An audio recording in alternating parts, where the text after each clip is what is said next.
Good morning students. कल बातें करी थी अपन ने लेंथेनाइड संकुचन की। ठीक है, मैं जहाँ तक मानता हूँ आपको समझ में आ गया होगा लेंथेनाइड संकुचन क्या होता है। दोबारा समझ ले, एक बार थ्योरी बक देता हूँ तेरे को। आवर्त सारणी में लेंथेनाइड तत्वों में परमाणु त्रिज्या और आयनिक त्रिज्या में जो होने वाली क्रमिक कमी क्या है, लेंथेनाइड संकुचन कहलाती है। लेंथेनाइड संकुचन दो कारकों पर निर्भर करता है। पहला तेरा प्रभावी नाभिकीय आवेश, दूसरा तेरा परिरक्षण प्रभाव। डी ब्लॉक तत्वों में 3D और 4D श्रेणी में क्या होता है, n-1 कक्षक क्या होते हैं, बाहर की तरफ उपस्थित होने के कारण जेड इफेक्ट प्रभावी नाभिकीय अवस्था तथा जो परिरक्षण प्रभाव होता है वो क्या करता है, एक दूसरे को संतुलित करता है। जिससे क्या होता है 3D और 4D तत्वों की त्रिज्या का मान लगभग क्या रहता है, स्थिर रहता है। लेकिन जो तेरा एफ ब्लॉक एलिमेंट्स होता है ना, उसमें n-2 कौन सा बेटा, उसमें क्या होता है n-2 एफ कक्षक। n-2 एफ कक्षक क्या होते हैं, थोड़े अंदर की तरफ स्थित होते हैं। जब इनमें अंतिम इलेक्ट्रॉन इन कक्षक में जाता है, ठीक है, या इन जिस कक्षक में भरते हैं, जिसके कारण इसका जो प्रभाव है ना वो बाह्य इलेक्ट्रॉन पर नहीं पड़ता।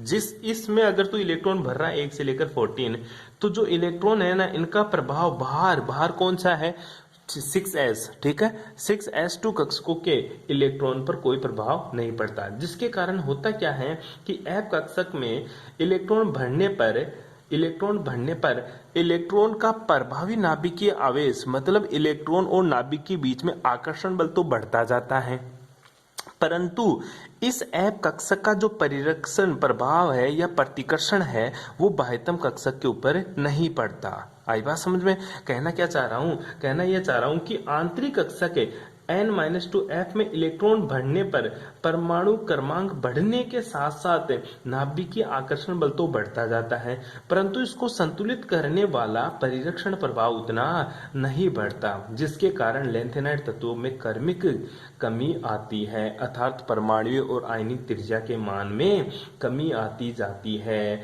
यह कमी लेंथेनाइड तथा एक्टिनाइड तत्वों में बराबर सी होती है और परमाणु क्या हो जाता है, तेरा संकुचित हो जाता है, ठीक है, और उसकी त्रिज्या में क्या आ जाती है, कमी आ जाती है। इसी कमी को अपन लेंथेनाइड संकुचन बोलते हैं। ये बातें अपन ने लास्ट क्लास में पढ़ ली थी बेटा ये चीजें, जिसकी वजह से अब पढ़ेंगे आज की गुरुजी लेंथेनाइड संकुचन के क्या क्या परिणाम है, लेंथेनाइड संकुचन का क्या क्या प्रभाव पड़ता है। आई बात समझ में।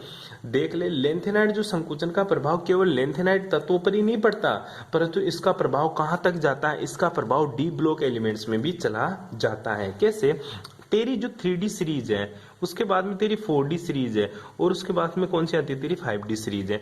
जो 3D सीरीज है ये कहां से शुरू होती है, स्केडियम, टाइटेनियम, वेनेडियम, क्रोमियम, मैग्नीज, ठीक है, साइंस टीचर विंता कुरपलानी, मन फे को नी क्यों जान जलाती है।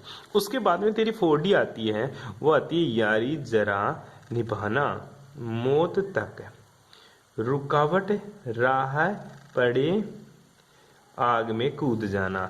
उसके बाद में आता बेटा तेरा लेंथेनाइड एलिमेंट, ला हफ्ता, वर्णा रे, उधर, इधर, पिटाई और होगी। यह है तेरी तत्व। ये तेरा लेंथेनम एलिमेंट आ गया 57 वाला, ठीक। उसके बाद में ये कौन से तत्व हैं, ये तेरे डी ब्लॉक एलिमेंट्स हैं।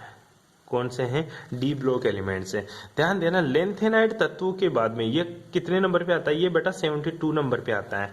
तो 57 से लेकर तेरा 71 तक कौन है, 57 से लेकर 71 तक मेरे लेंथेनाइड तत्व है। कौन से तत्व है बेटा, लेंथेनाइड तत्व। और लेंथेनाइड तत्व की वजह से क्या आता है गुरुजी, लेंथेनाइड तत्व की वजह से लेंथेनाइड कॉन्ट्रैक्शन होता है, ठीक है, लेंथेनाइड संकुचन हो गया। इसके बाद में 72, 73, 74 ये कौन से आ गए, वापस से डी ब्लॉक तत्व आ गए। तो क्या प्रभाव पड़ता है, पहला ही लेंथेनाइड तत्वों में क्या क्या प्रभाव पड़ता है गुरुजी, ये तत्व आने की वजह से, लेंथेनाइड तत्व की वजह से डी ब्लॉक तत्वों में 4D और 5D जो तत्व है इनका आकार लगभग समान हो जाता है। इनका आकार लगभग क्या हो जाता है गुरुजी, समान हो जाता है। तो ध्यान देना, लेंथेनाइड तत्वों का प्रभाव न केवल लेंथेनाइड एलिमेंट्स पर पड़ता है, जबकि इसका प्रभाव तो डी ब्लॉक तत्वों पर भी पड़ता है। लेंथेनाइड संकुचन की वजह से 4D और 5D सीरीज का आकार लगभग समान हो जाता है, जबकि 3D और 4D में क्या होता है, आकार बढ़ता है, 4D का ज्यादा होता। क्यों? क्योंकि यहाँ पे कोई लेंथेनाइड संकुचन नहीं लग रहा, लेकिन 4D और 5D में क्या लग गया, मेरा लेंथेनाइड संकुचन लग गया, जिसकी वजह से आकार लगभग क्या हो जाता है इनका, समान हो जाता है। कोई दिक्कत बेटा? आई बात समझ में? ये तेरा लेंथेनाइड तत्वों का डी ब्लॉक तत्वों पर इफेक्ट पड़ता है। ठीक है, ध्यान देना, इनको भारी लेंथेनाइड तत्व भी बोलते हैं। जो लेंथेनाइड तत्व है ना, इनकी अपेक्षा परमाणु तथा आयनिक त्रिज्या में क्या प्रभाव पड़ता है, ये यहाँ देखने को तेरे को मिल गया। बेटी बात समझ में? असामान्य व्यवहार ऐसे ही तो होता है। दूसरा, अब पढ़ते अपन एक प्रभाव की, जो लेंथेनाइड तत्व है इनका क्या प्रभाव पड़ता है। पहला जो लेंथेनाइड संकुचन का प्रभाव है वो पड़ता है लेंथेनाइड तत्वों में बहुत अधिक समानता देखने को मिलती है। पहला क्या प्रभाव है, ऊपर हेडिंग लगा लेना, लेंथेनाइड संकुचन का प्रभाव। लेंथेनाइड संकुचन का क्या क्या प्रभाव पड़ते हैं। पहला प्रभाव देख ले, हेडिंग लगा ले, पहला, लेंथेनाइड तत्वों में बहुत अधिक समानता। लेंथेनाइड तत्वों में बहुत अधिक समानता देखने को मिलती है। ठीक है, लेंथेनाइड संकुचन का पहला प्रभाव क्या है, लेंथेनाइड तत्वों में बहुत अधिक क्या मिलती है, समानता। ऐसा क्यों होता है? क्योंकि जो लेंथेनाइड संकुचन की वजह से, लेंथेनाइड संकुचन के कारण ध्यान देना, लेंथेनाइड संकुचन के कारण लेंथेनाइड तत्वों का आकार में बहुत कम कमी देखने को मिलती है।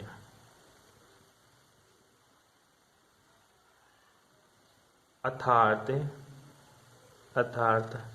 आकार लगभग समान सा होता है, समान सा होता है। ठीक है, इसी वजह से लेंथेनाइड तत्वों में बहुत अधिक समानता देखने को मिलती है। देख लेना, लेंथेनाइड तत्वों में एक दूसरे के प्रति बहुत अधिक समानता पाई जाती है। क्यों? क्योंकि लेंथेनाइड श्रेणी में त्रिज्या में अंतर होता है ना, ये जो आकार में अंतर होता है वो बहुत कम पाया जाता है। इसके बाह्यतम कोश, दो कक्ष का इलेक्ट्रॉनिक विन्यास लगभग क्या होता है, समान होता है, और इनकी जो ऑक्सीकरण अवस्था होती है वो भी कौन सी होती है, +3 पाई जाती है। इससे आकार में बहुत कम अंतर के कारण लेंथेनाइड तत्व पूरी आवर्त सारणी में सबसे ज्यादा समानता पाई जाती है। लेंथेनाइड तत्वों में ही पूरी आवर्त सारणी में सबसे ज्यादा क्या पाई जाती है, समानता पाई जाती है। दूसरा जो प्रभाव है लेंथेनाइड संकुचन का वो क्या है, देख, लेंथेनाइड तत्वों के गुणों में क्रमिक परिवर्तन, या इसी को बोलते हैं अपन क्षारीय प्रवृत्ति। क्या बोलेंगे इसको, क्षारीय प्रवृत्ति। ठीक है, मैं तेरे को एक बात बताता हूँ, लेंथेनाइड तत्व की जो क्षारीय प्रकृति होती है ना, वो किसके ऊपर डिपेंड करती है, वो डिपेंड करती है हाइड्रोक्साइडों के ऊपर। किसके ऊपर? हाइड्रोक्साइडों के ऊपर। ठीक है, तो ध्यान देना, जो लेंथेनम एलिमेंट्स है OH का होल थ्राइज, उसके बाद में तू कहाँ तक जाएगा, मैं जाऊंगा गुरुजी लुटेशियम तक, लुटेशियम OH का होल थ्राइज। ठीक है, यहां से OH दे रहा है तो क्या है तेरा, ये बेस है। तो लेंथेनम एलिमेंट से लुटेशियम तक जाते हैं तो इनकी जो क्षारीय सामर्थ्य है, जो इनका क्षारीय सामर्थ्य है, उसके मान में क्या आ जाती है गुरुजी, कमी होती जाती है। क्या होती जाती है, कमी। ऐसा क्यों होता है, देखना, लेंथेनाइड तत्वों में लेंथेनम से लुटेशियम तक जाते हैं तो जेड इफेक्ट का मान बढ़ता है, जिसके कारण इनके आकार में क्या होती जाती है, कमी। क्यों हुआ बेटा, क्योंकि गुरुजी जेड इफेक्ट बढ़ा।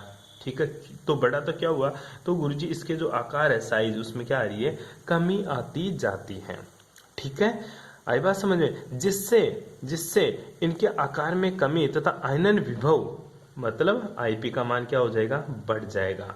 आकार में कमी तथा आयनन विभव का मान बढ़ने से लेंथेनाइड तत्वों की क्षारीय सामर्थ्य क्या होती जाती है, घटती जाती है। मोटा सा आंसर है, लेंथेनाइड तत्वों में लेंथेनम से लुटेशियम तक जाने पर क्षारीय सामर्थ्य घटता है। क्यों?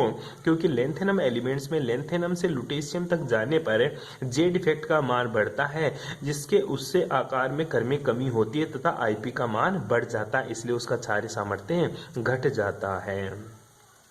यही कारण है कि आवर्त सारणी में लेंथेनाइड तत्वों के क्षारीय हाइड्रोक्साइड एस ब्लॉक से कम तथा पी ब्लॉक से अधिक क्षारीय होते हैं।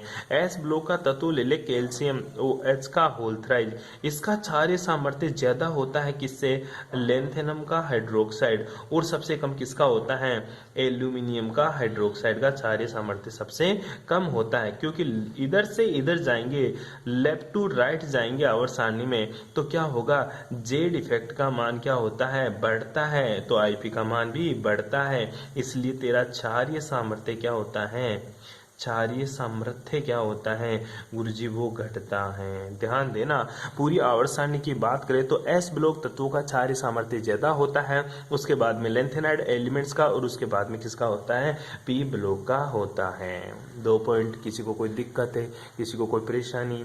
आगे चलिए अपन तीसरी बात करते हैं। तीसरा जो पॉइंट है वो है लेंथेनाइड के बाद, लेंथेनम तत्वों के बाद, लेंथेनाइन तत्वों के बाद संक्रमण तत्वों में, संक्रमण तत्व कौन से बेटा, डी ब्लॉक। लेंथेनम तत्वों के बाद संक्रमण तत्वों का असामान्य आचरण या फिर अबनॉर्मल बिहेवियर, असामान्य आचरण, ठीक है, कि जो डी ब्लॉक है वो क्या करते हैं, असामान्य बिहेवियर करते हैं। लेंथेनाइड तत्वों के बाद आने वाले संक्रमण तत्व, आजा ऊपर बता दूं तेरे को, ये तेरा लेंथेनाइड हुआ, यहाँ लेंथेनाइड तत्व आ गए, उसके बाद में आने वाले जितने भी तेरे संक्रमण तत्व है, ये तेरे संक्रमण तत्व, इनका आचरण क्या है, असामान्य आचरण, इनका जो बिहेवियर है असामान्य है, ठीक है, इनका जो आचरण है वो बिल्कुल असामान्य है। क्यों? क्योंकि ये लेंथेनाइड प्रभाव है, क्योंकि लेंथेनाइड का लेंथेनम संकुचन इसके ऊपर लग जाता है, जिसकी वजह से क्या होता है, 4D, ध्यान देना यहाँ लिख रहा हूँ, लेंथेनाइड संकुचन की वजह से क्या होता है, 3D और 4D कक्षक के बाद में कौन सा आता है मेरा, 5D। तो 3D के बाद में 4D का तो आकार बढ़ता है, लेकिन इन दोनों का आकार लगभग बराबर हो जाता है, लगभग क्या हो जाता है, बराबर हो जाता है। यही क्या कहलाता है, ये क्यों होता है, ये होता है गुरुजी लेंथेनाइड, लेंथेनाइड संकुचन के कारण, ठीक है, आई बात समझ में? तो दोबारा से देख, लेंथेनाइड संकुचन के बाद असामान्य आचरण कैसे, लेंथेनाइड संकुचन के कारण लेंथेनाइड तत्वों के बाद में आने वाले डी ब्लॉक के तत्व मतलब 5D अपने ही वर्ग के तत्वों से काफी असमानता रखते हैं। क्यों? क्योंकि आवर्त सारणी में सामान्य रूप से ये देखा जाता है कि किसी वर्ग के समस्त तत्वों में क्या होती है, काफी समानता होती है। जैसे मैं तेरे को बताऊं कि एस ब्लॉक के एलिमेंट्स है, तो तू दिमाग में जाएगी एक ही बात कि एस ब्लॉक के जो तत्व है वो लगभग एक समान से होंगे। इसी तरह मैं बोलूं पी ब्लॉक एलिमेंट्स, तो तेरे दिमाग में ये बात फिर से स्ट्राइक करेगी कि पी ब्लॉक में जितने भी एलिमेंट्स हैं वो लगभग सेम बिहेवियर दिखाएंगे, ठीक है। इसी प्रकार हम देखते हैं कि डी ब्लॉक एलिमेंट्स का नाम लेते तेरे दिमाग में एक ही चीज आएगी कि डी ब्लॉक में तेरा 3D 4D और 5D तीन है। डी ब्लॉक में क्या दे रहा, 3D 4D और 5D, इन तीनों का आचरण क्या होगा, लगभग समान सा होगा। लेकिन ऐसा नहीं पाया गया। क्यों नहीं पाया गया? ऐसा रोकने वाला कौन आ गया जो इनके आचरण को अलग अलग कर दिया? वो आ गया तेरा लेंथेनाइड कॉन्ट्रैक्शन बीच में, ठीक है। आकार में प्रथम तथा द्वितीय श्रेणी की तो समानता है, इन दोनों में तो क्या है, लगभग क्या है, समानता है। लेकिन तेरा 4D और 5D के तत्वों के आकार गुणों में काफी असमानता देखने को मिलती है। जो पहली असमानता देखने को मिलती है, वो पहली असमानता ये देखने को मिलती है कि जो भारी लेंथेनाइड तत्व है ना, संक्रमण तत्वों की अपेक्षा परमाणु का आयनिक त्रिज्या, ठीक है, पहली जो असमानता देखने को मिली ना, वो लेंथेनाइड संकुचन के कारण इनकी जो परमाणुीय तथा आयनिक त्रिज्या, त्रिज्या में क्या 3D और 4D की तुलना में कमी देखने को मिलती है। पहला ये था। जो दूसरा आता है वो है वर्गों में भारी संक्रमण तत्वों के अत्यधिक समान आचरण। ये जो 5D एलिमेंट्स है ना, इनका बिहेवियर किसकी तरह देखने को मिला तेरे को, लेंथेनाइड संकुचन के कारण अर्थात लेंथेनाइड तत्वों के बीच में आ जाने के कारण संक्रमण तत्वों का आकार भारी संक्रमण तत्वों के लगभग बराबर हो जाता है। मतलब जो 5D एलिमेंट्स है ना, इनका भी आकार लेंथेनाइड एलिमेंट्स के बराबर हो जाता है, जिसके कारण वर्ग में भारी संक्रमण तत्वों में काफी समानता देखने को मिलती है। ठीक है, ये तेरा बी पॉइंट हो जाता है। इसी तरह तेरा सी पॉइंट क्या है, पश्च लेंथेनाइड संक्रमण तत्वों की उच्च आयनन ऊर्जा तथा विद्युत ऋणता। पश्च लेंथेनम एलिमेंट्स कौन से होते हैं बेटा, पश्च लेंथेनम एलिमेंट्स इन्हीं को बोलते हैं। लेंथेनाइड तत्वों के बाद में आने वाले तत्वों को क्या बोलते हैं, पश्च लेंथेनम एलिमेंट्स अर्थात 5D एलिमेंट्स। 5D एलिमेंट्स में क्या होता है, इनका आयनाइजेशन असामान्य बिहेवियर करते हैं, जिसकी वजह से इनका IP बढ़ जाता है और इनकी इलेक्ट्रोनेगेटिविटी भी क्या हो जाती है, बढ़ जाती है। नोट्स में पूरा लिखा हुआ है। लेंथेनाइड तत्वों के असामान्य आचरण की वजह से इनका आयनाइजेशन पोटेंशियल बढ़ जाता है और इनकी इलेक्ट्रोनेगेटिविटी भी काफी बढ़ जाती है। ठीक है, दूसरी चीज लास्ट और डी ब्लॉक है, डी पॉइंट है तेरा ABC हो गया था। उसके बाद में डी पॉइंट क्या आता है, उसके बाद में जो डी पॉइंट आता है वो आता है तेरा उच्च घनत्व। कौन सा, घनत्व। ठीक है, उच्च घनत्व। उच्च घनत्व का मतलब होता है हाई डेंसिटी। लेंथेनाइड तत्वों के बाद में आने वाले तत्वों का जो घनत्व होता है वो ज्यादा होता है। क्यों, क्योंकि लेंथेनाइड संकुचन की वजह से इनका आकार बढ़ नहीं पाता, लेकिन इनमें इलेक्ट्रॉन्स तो बहुत सारे भरे पड़े होते हैं। तो लेंथेनाइड संकुचन के कारण जो थर्ड संक्रमण श्रेणी है, उनके तत्वों का आकार छोटा और हाई इलेक्ट्रॉन डेंसिटी होने के कारण इनका घनत्व बढ़ जाता है। ये इंपॉर्टेंट बातें अपन ने पढ़ ली, लेंथेनाइड संकुचन का क्या क्या प्रभाव पड़ता है। एक जो इंपॉर्टेंट है हर बार पूछता है तेरे, वो देख ले। अब मैं कहीं पे तेज पढ़ा रहा हूँ, कहीं पे धीरे, इसका मतलब ये जो धीरे पढ़ा तेज पढ़ा रहा हूँ वो चीजें आपको सिर्फ पढ़नी है, रटनी है, और जो मैं धीरे पढ़ा रहा हूँ उसको आपको समझनी है। फोर्थ पॉइंट इंपॉर्टेंट है, इटीरियम वाई। क्या बोलते हैं वाई को, क्या बोलेगा तू, इटीरियम। क्वेश्चन पूछ लेता है ऐसा कैसा, इटीरियम। ठीक है, इटीरियम की भारी लेंथेनाइड तत्वों के साथ, भारी लेंथेनाइड, इटीरियम की भारी लेंथेनाइडों के साथ समानता। ठीक है, क्योंकि वाई के नीचे क्या आता है तेरा, वाई के नीचे तो लेंथेनम तत्व आता है। बोल रहा है कि जो इटीरियम है, जो तेरा 3D 4D एलिमेंट्स है, ये तेरा 4D है, लेंथेनाइड कहाँ आता है तेरा 5D के पास में। बोल रहा है कि जो लेंथेनाइड एलिमेंट्स है ना, इसी की तरह ये बिहेवियर करता है। ऐसा क्यों हुआ भाई, इटीरियम का भारी लेंथेनाइडों के साथ समानता, जो 4D का पहला तत्व है इटीरियम, वो लेंथेनाइड तत्वों के साथ समानता दर्शाता है। ऐसा क्यों, ऐसा क्यों हुआ। ठीक है, पहला ही एक छोटा सा राज ये है कि जो थर्ड B का एलिमेंट्स है, कौन सा, स्केडियम, सेकेंड ईयर लाएंगे AC। ठीक है, तो इनका आकार लगभग बढ़ता जाता है। ठीक है, ये तेरा इटीरियम है। कहाँ आता है ये गुरुजी, लेंथेनाइड के जस्ट ऊपर ही आता मेरा। बोल रहा कि इसका इस लेंथेनाइड तत्व के साथ समानता क्या है। अब समझ ले, जो Ln है ना, Ln ये कौन सी ऑक्सीकरण अवस्था में, 3 ऑक्सीकरण अवस्था में होता है। तो Ln3+ तत्वों में बाएं से दाएं जाने पर इनकी आयनिक त्रिज्या में क्या आ जाती है, कमी। क्यों, लेंथेनाइड संकुचन, जिसकी वजह से Ln से चलते चलते अपन HO3+ तक पहुंच जाते हैं। कहां तक, HO होलियम। ठीक है, होलियम 3+ की जो आयनिक त्रिज्या का मान है ना, ये किसके बराबर मिल जाता है तेरे को, इटीरियम के बराबर मिल जाता है। HO3+ की आयनिक त्रिज्या इटीरियम की आयनिक त्रिज्या के लगभग बराबर पाई जाती है। यही कारण है कि प्रकृति में इटीरियम और जो लेंथेनाइड तत्व है ना, वो एक साथ पाए जाते हैं। आई बात समझ में। पूछे तेरे को इटीरियम की भारी लेंथेनाइड तत्वों के साथ समानता क्यों पाई जाती, एक ही लाइन का आंसर लिखेगा, इटीरियम की भारी लेंथेनाइड तत्वों के साथ समानता पाई जाती है क्योंकि इटीरियम और लेंथेनाइड तत्वों में लेंथेनाइड संकुचन के कारण लेंथेनम से होलियम तक जाते जाते जो होलियम का परमाणुीय या आयनिक त्रिज्या है वो इटीरियम के लगभग बराबर पाई जाती है। यही कारण है कि प्रकृति में जो लेंथेनाइड तत्व है उनके साथ ही तेरा इटीरियम पाया जाता है। आई बात समझ में? ये लेंथेनाइड तत्वों की बातें हो गई। उसके बाद में आपके एक छोटा सा टॉपिक आता है जो आप बाई बुक से पढ़ोगे, ठीक है, लेंथेनाइड तत्वों की खोज। ठीक है, लेंथेनाइड तत्व प्रकृति में कैसे मिलते हैं तेरे को, तू कैसे उनको निकालेगा लेंथेनाइड तत्वों को, वो किससे पढ़ेगा तू? वो पढ़ेगा तू बुक से। किससे पढ़ेगा? बुक से। ध्यान देना, लेंथेनाइड तत्वों की प्राप्ति स्थल टॉपिक है तेरा लेंथेनाइड तत्वों की, लेंथेनाइड तत्वों की प्राप्ति। कैसे प्राप्त करेगा लेंथेनाइड तत्वों को, कैसे तू खोजेगा लेंथेनाइड तत्वों का, वो तू किससे पढ़ेगा? बुक से पढ़ेगा। किससे पढ़ेगा बेटा? बुक से पढ़ेगा। ठीक है, हालांकि मैं तेरे को एक बार पढ़ा दूंगा, लेकिन मैं तेरे को इसके नोट से बुक से दूंगा। ठीक है बेटा, बाकी बातें करेंगे नेक्स्ट क्लास में। Thanks for cooperation.